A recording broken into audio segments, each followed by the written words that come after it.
Hello students, मैं विशाल गुप्ता आपका teacher. आज मैं आपको सब्जेक्ट अकाउंटेंसी के टॉपिक कैश बुक के बारे में बताने जा रहा हूं। आज हम डिस्कस करेंगे कि कैश बुक क्या होती है और कितने तरह की ये कैश बुक होती है। कैश बुक जैसे कि नाम से क्लियर है कि कैश से रिलेटेड ट्रांजैक्शन ही इसमें आएंगी। Only cash related transactions are recorded, no credit transactions are recorded. कोई भी ट्रांजैक्शन जो कि कैश इन्वॉल्व नहीं है, यहाँ कैश का मतलब है मोड ऑफ पेमेंट या मोड ऑफ रिसीट, तो ये कैश भी हो सकता है और बैंक भी हो सकता है। और जो ट्रांजैक्शंस कैश में आती हैं, मतलब कैश बुक में आती हैं, वो कैश से रिलेटेड भी हो सकती है और बैंक से रिलेटेड, मतलब कि कोई उधार नहीं है उस पर। तो इसमें ना तो आउटस्टैंडिंग एक्सपेंसेस आएंगे, ना एक्रूड इनकम आएगी, ना क्रेडिट परचेज आएगी, ना क्रेडिट सेल आएगी। ओनली कैश, जिसमें कैश ट्रांजैक्ट हुआ है वो रिकॉर्ड किया जाएगा। ठीक है जी। तो आगे हम डिस्कस करते हैं कैश बुक क्या होती है। कैश बुक के कितने टाइप्स हैं। सबसे पहले जो टाइप होता है कैश बुक का वो है सिंगल कॉलम कैश बुक।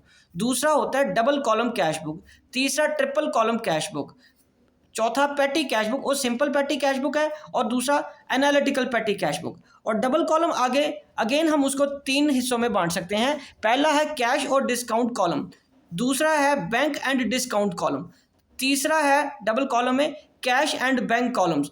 ठीक है जी। तो एक एक करके हम डिस्कस करते हैं। तो सबसे पहले आज हम जो डिस्कस करेंगे वो है single column cash book. Single column cash book में कुछ इंपॉर्टेंट चीज़ें हैं जिसमें only we have cash column. Cash के लिए कॉलम होएगा, बैंक की कोई ट्रांजैक्शन इसमें नहीं आएगी, क्रेडिट वाली कोई ट्रांजैक्शन नहीं आएगी। सिर्फ कैश के आने का मतलब इंक्रीज होने का और डिक्रीज होने का, जिसको हम रसीट्स, और ये माइनस का साइन है पेमेंट्स ऑफ कैश ओनली, जिसमें सिर्फ कैश इन्वॉल्व है वही आएगा। Single cash book always have debit balance, क्योंकि स्टूडेंट्स कैश आपके पास डेफिनेटली पॉजिटिव बैलेंस ही रहेगा। ये हमेशा पॉजिटिव बैलेंस या डेबिट बैलेंस बोलते हैं वही रहेगा ये, क्योंकि स्टूडेंट्स जैसे कि आप जानते हो आपके पास 0 रुपीज़ हो सकता है, मतलब कोई रुपीज़ आपके पास नहीं हो सकता। आपके पास 5 रुपये भी हो सकते हैं, 5 लाख रुपए भी हो सकते हैं, लेकिन माइनस में कैश तो नहीं होगा ना कभी। तो इसलिए ये क्रेडिट बैलेंस कभी नहीं आएगा। उसके बाद discount received and discount allowed to be recorded in journal proper. As we know that कि कैश बुक सब्सिडरी बुक का पार्ट है, उसी का एक बुक होती है। तो कैश से रिलेटेड ट्रांजैक्शन तो इसमें आ जाएंगी, और यदि उस ट्रांजैक्शन से रिलेटेड जो डिस्काउंट अलाउड या डिस्काउंट रिसीव्ड होगा उसको हमें जर्नल प्रॉपर में साथ के साथ एंट्री डालनी पड़ती है to complete double entry system and to complete a record of the that particular transaction. तो चलिए अब हम आगे डिस्कस करते हैं इसकी एक एग्जांपल लेके, ताकि आपको अच्छी तरीके से ये समझ आ जाए कि इसकी ट्रांजैक्शन की रिकॉर्डिंग हम बुक्स में कैसे करते हैं। मैंने ये एक इलस्ट्रेशन ली है जिसमें Raman commences business with cash 20,000, bought goods for cash, sold goods for cash, purchased goods from Ravi on credit, paid to Ravi cash sale, purchase furniture for cash, paid wages, paid rent, received commission. तो हम इसकी बात करेंगे। सबसे पहले इसके solution के लिए मुझे क्या करना पड़ेगा, जैसा कि आप जानते हो सबसे पहले हमें लिखना है इन द बुक्स ऑफ रमन की किताबें बन रही हैं। ठीक है जी। तो आएगा कैश बुक। अब चाहो तो लिख सकते हो ब्रैकेट में सिंगल कॉलम। उसके बाद फॉर द पीरियड, किस पीरियड की किताब बन रही है, बुक्स हम किस पीरियड की लिख रहे हैं, अकाउंट्स की बुक्स जनवरी 2020 की। तो ये आपको एक फॉर्मेट मैंने बना के दिया है, ये बहुत इजी फॉर्मेट है, आपको अच्छी तरह से ड्रॉ करना आ जाएगा। ये आ गया debit column, left hand side में पहले डेबिट कॉलम मैंने ऊपर लिख लिया, ये क्रेडिट लिख लिया। डेट के बाद ये आ गया पर्टिकुलर्स, तो ये वाउचर नंबर, और ये ledger folio. Mind it, because ये सब्सिडरी बुक है और यहाँ से ट्रांजैक्शंस आगे कहाँ जाएंगी, लेजर में। तो ये जर्नल की जगह बनता है सब्सिडरी बुक में। ठीक है जी। तो इसलिए यहाँ हम जर्नल फोलियो नहीं बनाएंगे, इसमें लेजर फोलियो, यहाँ से लेजर में ट्रांसफर होगी। माइंडेड ये लेजर नहीं है, ये सब्सिडरी बुक्स है। तो ये अमाउंट, मतलब अमाउंट का कॉलम ये आ गया। ठीक है जी। उसके बाद ये थोड़ी सी इसमें मैंने डिफ्रेंशिएट करने के लिए थोड़ी डार्क लाइन कर दो इसको, या डबल लाइन कर सकते हो। पर्टिकुलर्स यहाँ आ गया, और ये अगेन वाउचर नंबर और ये लेजर फोलियो और ये अमाउंट रुपीज़। ठीक है स्टूडेंट्स, तो सबसे पहले अब हम बात करेंगे ट्रांजैक्शन की। Commenced business with cash.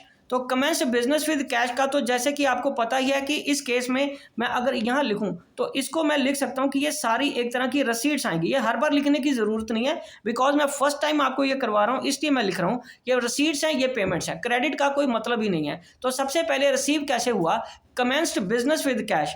तो यहाँ पे 2020 आ जाएगा, यहाँ भी मैं 2020 लिखूंगा। अप्रैल 1 को कैश आया कैपिटल के फॉर्म में, कैपिटल अकाउंट, तो ये पैसा आ गया 20,000, राइट स्टूडेंट्स। उसके बाद आ रहा है मेरे पास बॉट गुड्स फॉर कैश अप्रैल 2 को। तो अप्रैल 2 को क्या एंट्री आएगी, बाय परचेजेस अकाउंट करके, परचेजेस अकाउंट करके कितना आ जाएगा स्टूडेंट्स, 5,000। उसके बाद students sold goods for cash, तो 5 अप्रैल को हमारे पास ट्रांजैक्शन है टू सेल्स अकाउंट करके, इस तरफ आ जाएगी, पैसा आ रहा है ना, तो ये इस तरफ आ जाएगा।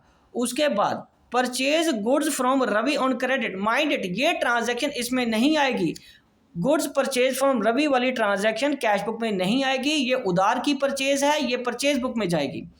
तो आगे पे टू रवि, यस ये आएगा क्योंकि पेमेंट हुई है रवि को, तो बाय रवि करके हम अपनी कैश बुक में पैसा माइनस कर देंगे, पेमेंट कर देंगे 7,000 की। उसके बाद है कैश सेल, तो कैश सेल में अगेन सेल्स करके पैसा हमारे पास आ गया सेल अकाउंट के थ्रू, 8,000 रुपया यहाँ रिसीव हो गया।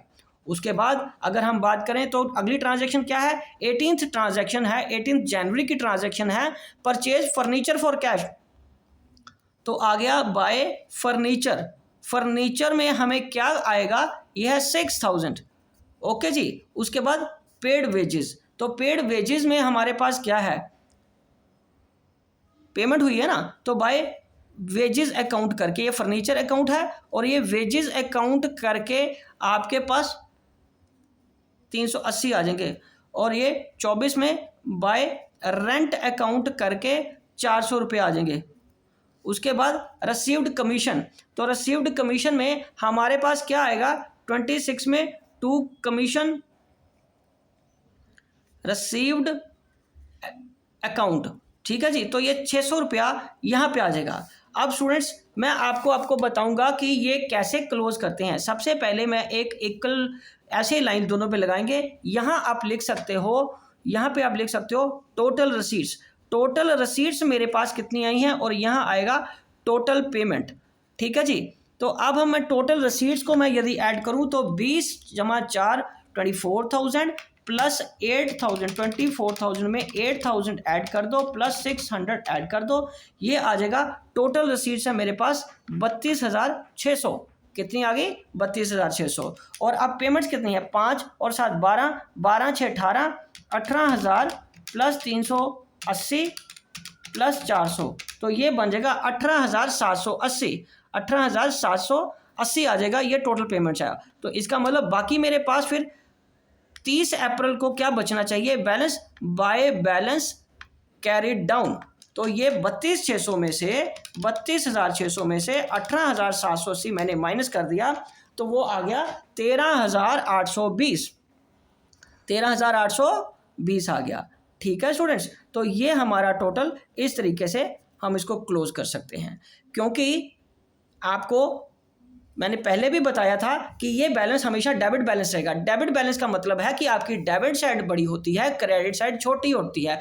और क्वाइट ऑब्वियस आपके पास जितनी रिसीट आएंगी या जितना पैसा कैश में होगा आप उसी में से ही तो पेमेंट करोगे। आप ओवर एंड अबव पेमेंट यहाँ से नहीं कर सकते, वो हम कैश बुक के बैंक कॉलम में या जब बैंक अकाउंट या कैश बुक का बैंक कॉलम बनता है उसमें करते हैं। यहाँ पे हमारे पास एक लिमिट रहती है कि जितना कैश हमारे पास कैश बॉक्स में है हम उतनी ही पेमेंट कर पाएंगे, उससे ज़्यादा नहीं कर पाते। तो इसलिए इसका हमेशा डेबिट बैलेंस ही रहेगा। तो ये टोटल रिसीट्स हैं, ये टोटल पेमेंट्स है, बाकी पैसा बच गया। अब ये अगेन आगे जाके 2020 को May 1 को आ जाएगा टू बैलेंस ब्रॉड डाउन करके 13,820, ठीक है जी। अगले मंथ से ये हम ऐसे स्टार्ट कर सकते हैं, राइट स्टूडेंट्स। चलिए आगे हम एक और इलस्ट्रेशन लेके सॉल्व करते हैं। ये थोड़ा सा मैंने ट्रांजैक्शंस को इसमें बढ़ाया है क्योंकि इसमें मुझे आपको ये भी समझाना है कि डिस्काउंट की ट्रांजैक्शंस का हम क्या करते हैं। तो यहाँ पे एक पूरा एक फुल फ्लैज क्वेश्चन बनाया है मैंने, और अब इसकी ट्रांजैक्शंस को हम कैश बुक में डालेंगे। उसमें सबसे पहले है सोल्यूशन, मैं लिख लेता हूँ यहाँ पे, write off the single column cash book for mister Vikas. तो यहाँ आएगा in the books of mister Vikas. Mister Vikas की बुक्स में यहाँ बना है, तो ये आ जाएगा cash book single column for the period April 2020। ये डेबिट साइड है, ये क्रेडिट साइड है, ये हमारा डेट है, ये पर्टिकुलर्स है, ये वाउचर नंबर, ये लेजर फोलियो, ये अमाउंट का कॉलम रुपीज, ये अगेन डेट का कॉलम, ये पर्टिकुलर्स, ये वाउचर नंबर, ये लेजर फोलियो और ये अमाउंट का कॉलम रुपीज। राइट स्टूडेंट, चलिए अब हम स्टार्ट करते हैं। यहाँ पे हमारे पास अप्रैल 1 को ये दिया हुआ है बैलेंस फॉर द मंथ। इसका मतलब ये बैलेंस पिछले मंथ के बैलेंस से आगे आया है, तो इसको हम क्या कहेंगे, to balance brought down. Students, जरूरी नहीं है कि हर बार पहली ट्रांजैक्शन आपको कैपिटल की आएगी। तो ये पिछले महीने का जो बैलेंस क्लोज हुआ है उसको अगले मंथ में कैरी फॉरवर्ड किया है। जैसे कि हमने ये लास्ट पिछली इलस्ट्रेशन में किया था कि ये जो बैलेंस निकल आया था 13,820, ये अगले दिन, अगले मंथ की शुरुआत के पहले दिन ये हमारा ओपनिंग बैलेंस कहलाया था। तो ये क्या बना था हमारा ओपनिंग बैलेंस। तो इसी तरह अगले क्वेश्चन की शुरुआत में भी हमें पहले पिछले मंथ का बैलेंस दिया है, हमें उसका कुछ नहीं करना, तो चुपचाप उसको बैलेंस ब्रॉट डाउन करके लिख लेना है। राइट स्टूडेंट्स, चलिए अब हम उसकी सेकंड एंट्री करते हैं, cash deposited into bank. Cash deposited into bank का मतलब है कैश आपके हाथ से गया अप्रैल 2020 को, अप्रैल 2 को बाय बैंक करके कैश आपके हाथ से चला गया और बैंक में ऐड हो गया। बट बैंक वाली ट्रांजैक्शंस आपको यहाँ नज़र नहीं आएगी क्योंकि हम बैंक का अकाउंट या बैंक का कॉलम बना ही नहीं रहे, इसलिए सिर्फ हमारी यहाँ पेमेंट आएगी। राइट स्टूडेंट्स, चलिए अब हम आगे बात करते हैं अगली तीसरी ट्रांजैक्शन की। तीसरी ट्रांजैक्शन है परचेज गुड्स। तो नेचुरली परचेज गुड्स है तो ये कैश ही आएगा क्योंकि और कुछ नहीं लिखा, तो परचेजेज अकाउंट में आ जाएगा 40,000। राइट स्टूडेंट्स, तो अब नेक्स्ट ट्रांजैक्शन है परचेज गुड्स फ्रॉम रमेश। तो ये क्रेडिट है, तो ये ट्रांजैक्शन यहाँ नहीं आएगी, ये परचेज बुक की ट्रांजैक्शन है इसलिए परचेज बुक में जाएगी। राइट स्टूडेंट्स, आगे है परचेज। 10 अप्रैल को आपने क्या किया है, फर्नीचर परचेज किया है बाय फर्नीचर अकाउंट, कितने का, 25,000 का कैश पे खरीदा है, तो ये पेमेंट में आ जाएगा। आपको पता ना, ये चीज़ हमारी रसीद का कॉलम होती है और ये हमारी पेमेंट्स हैं, तो ये पेमेंट इस तरफ आती जा रही है। और अगली बार हम बात करेंगे अगली ट्रांजैक्शन की 11th, लोन गिवन टू चरण दास। तो ये फिर अगेन पैसा हमारे पास से गया बाय चरण दास लोन अकाउंट 20,000। उसके बाद पेड टू रमेश, रमेश को पे किया, तो यहाँ आ जाएगा 12 अप्रैल को बाय रमेश करके 28,500। उसके बाद डिस्काउंट रिसीव्ड, माइंड इट, ये डिस्काउंट रिसीव्ड यहाँ नहीं आएगा, ये इसकी हमें वर्किंग नोट में अलग से इसकी मुझे एंट्री करनी पड़ेगी, ये मैं आपको अभी करके बताता हूँ। तो वर्किंग नोट यहाँ बनेगा और उसमें 1,500 का डिस्काउंट रिसीव्ड था, तो यहाँ पे Ramesh account debited to discount received करके 1,500 की ये एंट्री डेबिट और क्रेडिट में आ जाएगी। ठीक है जी, और जो पेमेंट हुई थी वो रमेश को यहाँ पे चलेगी, पेमेंट यहाँ पे आ गई थी ना। ठीक है जी, और डिस्काउंट की एंट्री यहाँ हो जाएगी। अब स्टूडेंट्स आप सोचोगे कि सर हमें तो सिर्फ कैश बुक बनाने को आएगी, तो हम जर्नल की एंट्री क्यों करें। स्टूडेंट्स, हमें पता है, आपको अच्छी तरह याद भी है कि हम अकाउंटेंसी में यहाँ पे अकाउंटिंग करते समय डबल एंट्री सिस्टम फॉलो कर रहे हैं, और तब तक वो एंट्री इनकम्प्लीट रहेगी जब तक हम उसके डेबिट और क्रेडिट एस्पेक्ट को पूरा नहीं करते। यहाँ आपने 28,500 तो ले लिया, बट 1,500 छूट जाएगा, वो डबल एंट्री कंप्लीट नहीं हो पाएगी। ओके स्टूडेंट्स, बट आप ये भी सोच रहे होगे तो सर ये क्रेडिट वाली एंट्री आपने क्यों नहीं की? बिकॉज ये पूरी की पूरी एंट्री मैंने छोड़ी है, ये पूरी की पूरी एंट्री इसमें नहीं आनी थी, इसका एक पार्ट भी नहीं इसमें आना था, इसलिए ये परचेज बुक तो अलग ही बनेगी ना, तो इसलिए इसको इसके साथ एसोसिएट नहीं कर सकते कैश बुक के साथ। लेकिन डिस्काउंट अगर आधी एंट्री मैंने कैश ले लिया है और आधी एंट्री का डिस्काउंट अगर मैं नहीं लिखूंगा तो वो इनकम्प्लीट एंट्री रहेगी, इसलिए मुझे इस एंट्री को कंप्लीट करने के लिए डिस्काउंट को वर्किंग नोट में ही चाहे वो जर्नल प्रॉपर बना के दिखाना पड़ेगा। राइट स्टूडेंट्स, चलें आगे। ओके जी, 12 तक ट्रांजैक्शन कर लिया। उसके बाद issued a cheque to creditors, again 14 तारीख को बाय क्रेडिटर करके हम पैसा दे देंगे, पेमेंट कर देंगे 40,000 की। उसके बाद sold goods to Vishnu for cash 36,000, तो विष्णु को सामान बेचा है, विष्णु को सामान बेचा है कैश पे और सेल की है, तो विष्णु का नाम नहीं आएगा, हमने यहाँ पे सेल्स अकाउंट करके 36,000 ऐड कर लेना है। उसके बाद है cash cell of rupees 1,20,000 of which banked on 20 अप्रैल 1 लाख, तो 16 तारीख को माइंड इट, 16 तारीख को हमारे पास सेल्स हुई है, कैश सेल हुई है कितनी? 1,20,000 की।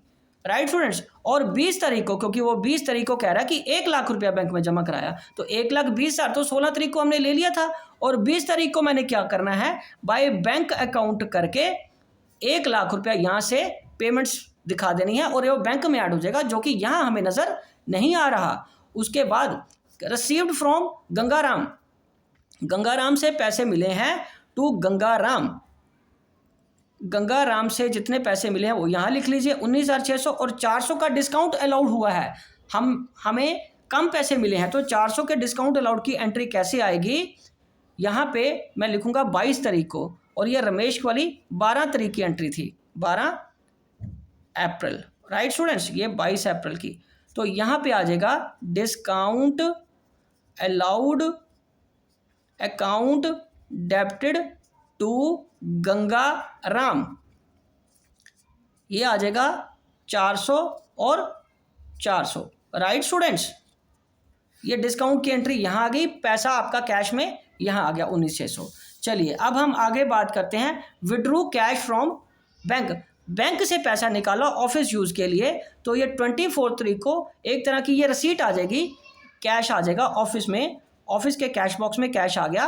कहाँ से आया? फ्रॉम बैंक अकाउंट से, बैंक अकाउंट से कितना पैसा आ गया? 25,000, और उसके बाद आपने पोस्टल स्टैम्प्स खरीदी हैं, तो यहाँ पे 25 को बाय पोस्टेज अकाउंट करके, पोस्टेज अकाउंट करके कितना आ गया? 1,000 रुपया आ गया। उसके बाद सैलरी पे टू अकाउंटेंट, तो 28 तारीख को क्या आ जाएगा? बाय सैलरीज करके कितना आ जाएगा स्टूडेंट्स? 12,000। ठीक है जी। अब उसके बाद लास्ट ट्रांजैक्शन एक रह गई है, वो है paid furniture for furniture repair, furniture repair के लिए 1,500 रुपये हमने पेमेंट करी है, तो मैं इसकी भी एंट्री यहाँ कर देता हूँ। ये थी एंट्री 29 तारीख की, तो 29 तारीख को हमें फर्नीचर रिपेयर की एंट्री करनी है, तो मैं सीधा रिपेयर अकाउंट में इसको डाल दूंगा, बाय रिपेयर्स अकाउंट। ठीक है जी, वो कितना था? 1,500 का। तो अब उसी तरह हमें जैसे पहले में मैंने उसको बैलेंस आउट करना सिखाया आपको, यहाँ भी वही करेंगे। ये लिख लीजिए टोटल रसीट्स, ये लिख लीजिए टोटल पेमेंट्स। ठीक है जी, तो चलिए अब हम इसका टोटल करते हैं। ठीक है जी, टोटल के लिए मेरे पास है रसीट साइड में 2.5 lakh plus 36,000 plus 1,20,000 plus 19,600 plus 25,000, तो ये आ जाएगा 4,50,600।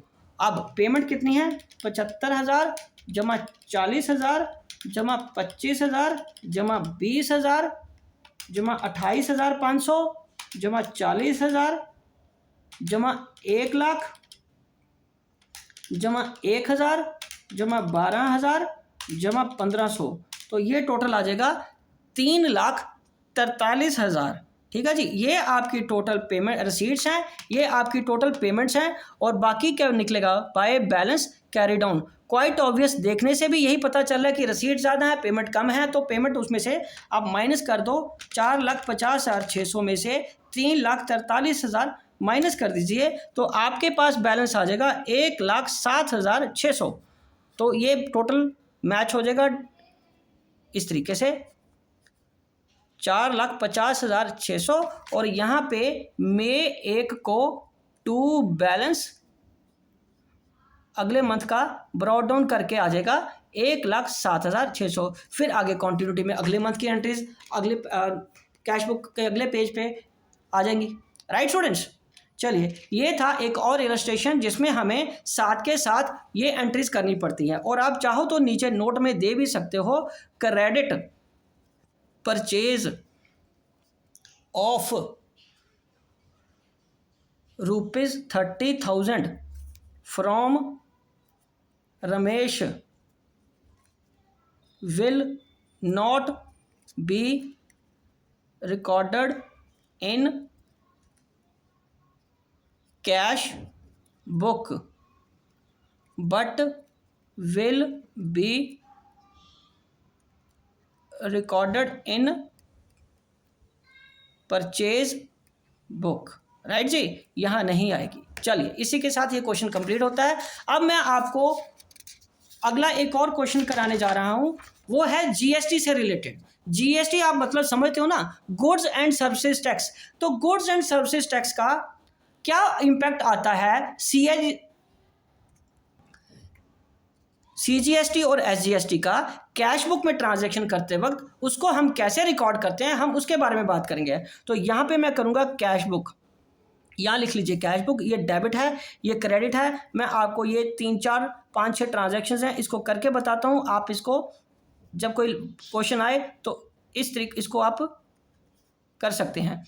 तो ये आ गया अमाउंट का कॉलम रुपीज़, ये आ गया डेट का कॉलम, ये आ गया अगेन पर्टिकुलर्स का कॉलम, ये आ गया वाउचर नंबर, ये लेजर फोलियो, अमाउंट रुपीज़। तो स्टूडेंट सबसे पहले है पहली ट्रांजैक्शन बॉट गुड्स है 30,000 का। तो सबसे पहले तो मैं यहाँ पे बाय परचेजेस अकाउंट लिखूंगा।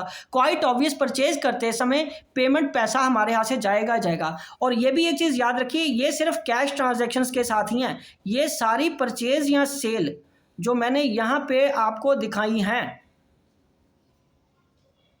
ये सारी एज्यूम करते हुए कि ये कैश की हैं, उसी हिसाब से मैं एंट्री कर रहा हूँ। तो परचेजेज अकाउंट पहले 30,000 का आ गया।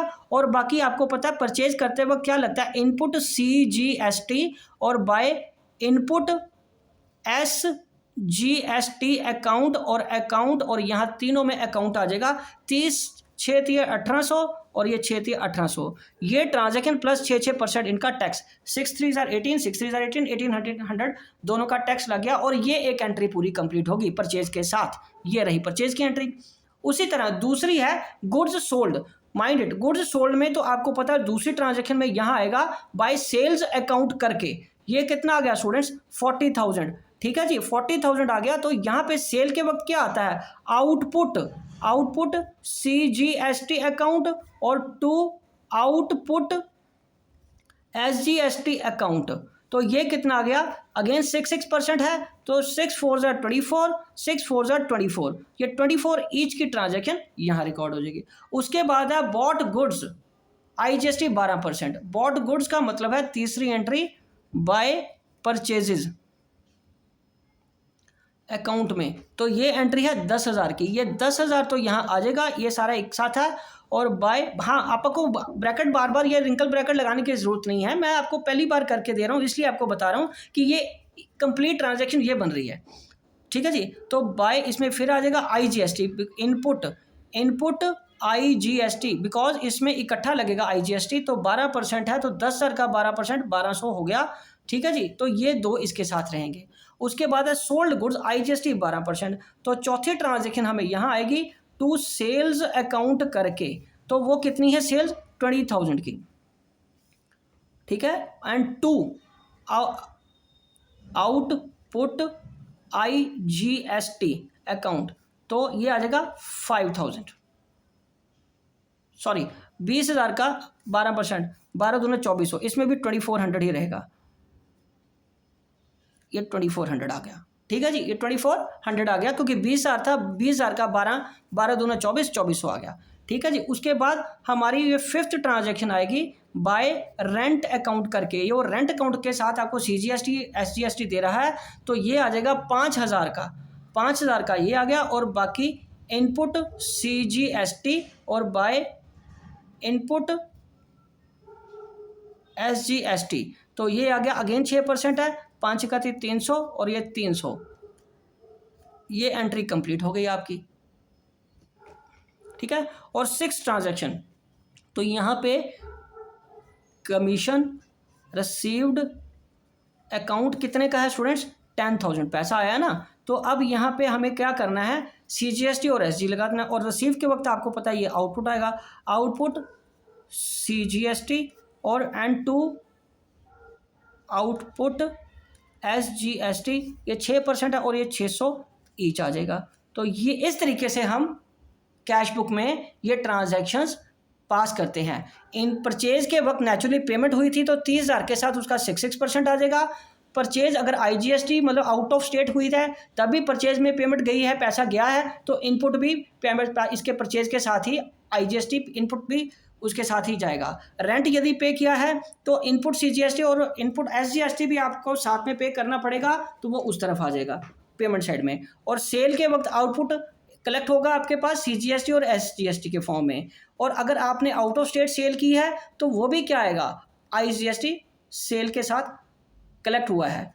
तो कमीशन रिसीव्ड के वक्त भी आउटपुट CGST और आउटपुट SGST आपको कलेक्ट हुआ है। तो आप चाहो तो आप इसका बैलेंस भी निकाल सकते हो, लेकिन मैंने ये बैलेंस निकालने के लिए नहीं किया, ये सिर्फ ट्रांजैक्शंस को आपको एग्जाम्पल के रूप में समझाया है कि अगर CGST और SGST के साथ ट्रांजैक्शंस आए तो कैश बुक में उसको आपको कैसे सॉल्व करना है। राइट स्टूडेंट्स, तो चलिए ठीक है, इसी के साथ ये सिंगल कॉलम कैश बुक का टॉपिक मैं कंप्लीट करता हूं। आई होप कि आपको अच्छी तरह समझ आ गया होगा। आप अपनी नोटबुक्स में खुद इसकी प्रैक्टिस करके देखिए। Thank you and all the best.